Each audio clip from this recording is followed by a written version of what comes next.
Hey everyone, welcome to the talk show. Tang reviewed Tony's resume. His cooking skills are as smooth as dishwashing. Tang sees Tony as the best fit, yet Tony sticks to him not a servant, and asks for $135/day, a steep price even with a car and house. "I'm out of here, thanks for stopping me from losing this job." He thought it was all over, but lo and behold, the next morning, Tang answers the call and agrees to Tony's terms. After 4 months, he might need to reveal his long-distance secret. Money good, money need. After a sleepless night, Tony decides to take the job. After all, he gets to eat like a rich. Before the trip, Tang's assistant hands him half of his salary and a green book, his good luck charm, listing places where black people can go. Without it, well, good luck staying outside. The wife comes to see Tony off, pleading him to come back for Christmas. Tony reassures her, "Don't worry, I'll write to you. Divorce is not on the menu." Just after they set off, Tang lays down the law-only Steinway piano. Did you hear that? No negotiations.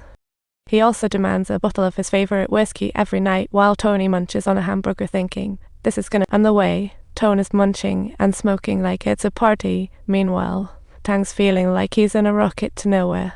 Halfway, Tony stops to relieve himself, then grabs his wallet, proving he won't take a dime. Soon, they arrive at the first stop, and Tang warns Tony here's not a playground, it's a VIP lounge. Tony's not thrilled about that, but Tang starts his enchanting performance. See who could resist such elegance. Tony sneaks admiring glance. His prejudice towards black people is gradually fading. Yet, when the show concludes, he spots Tony gambling on the side and being caught on camera. Oh dear. Tang can't stand it and gives Tony a piece of his mind. There's no debate here, you're in or you're out. Tony writes his first letter, praising Tang to the heavens, but secretly thinks, don't get too wise on me. Then, Tony spots a bath bomb in a cafeteria. Now that's a golden opportunity. But upon witnessing the high markup and the emptiness of his wallet, he hesitated for a moment before deciding to let it be. Yet as soon as he looked down, he noticed a fallen one, and his backpack is now stocked up. Tang is heartbroken over that, while Tone is acting like, what? I found it. Tang sternly replies, return it or you're not going anywhere. Eventually, he reluctantly does the right thing. The next day, they arrive in Indiana, and Tony follows Tang's instructions to check the piano first.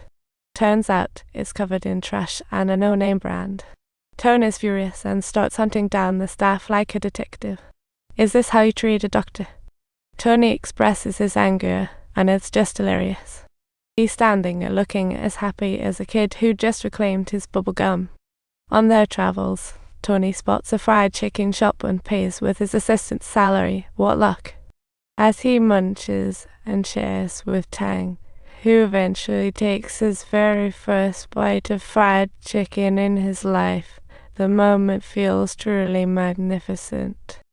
And so, they became best friends, Tony says. At that moment, he realized brotherhood starts with fried chicken. As they keep heading south, racism intensifies, forcing them to stay in different hotels, a real drag. Tang checks into a shabby motel. Even being invited to shoot hoops, he feels totally out of place. By the time Tony finds him, Tang's plastered and sporting a few bruises from some white guys. Tony yells, let him go, but the punk just tosses around some swears. Tony responds with a gun gesture, cooling him down fast. After rescuing Tang, Tony solemnly tells him, wherever you go, take me along. Let's not let this happen again. The show continues, but the host stops Tang heading to the restroom, pointing to a makeshift toilet for black folks. Poor Tony has to drag Tang back to the hotel's bathroom, talk about a personal problem. After the performance, Tony is puzzled. Why on earth would Tang play for people who treat him this way? If it were me, fists were. Tang's assistant shows up talking about some kiss from a stranger, making it sound like a silly prank. That's when Tony finds out gaining respect isn't just about throwing punches. At breakfast the next day, Tony writes a letter to his wife. Seeing the typos, Tang can't hold back and decides to teach Tony how. "You're ruining my mental equilibrium." Tony feels like a heartbroken child hearing that. As Tang continues to ramble on incessantly, Tony's heart feels deeply bitter, thinking, "All I want is for you to be by my side." During this time, Tang sees the plantation, noticing tons of black folks walking hard. That sight leaves him deep in thought. They are both black, yet their fates differ drastically. It hits him. Life isn't fair. Maybe he should lend his voice to their cause. On the way to the gig, Tony and Tang stroll into a suit shop where the staff eagerly hands clothes to Tony. But when Tony passes the clothes to Tang, the staff's expression shifts as if they've seen an alien.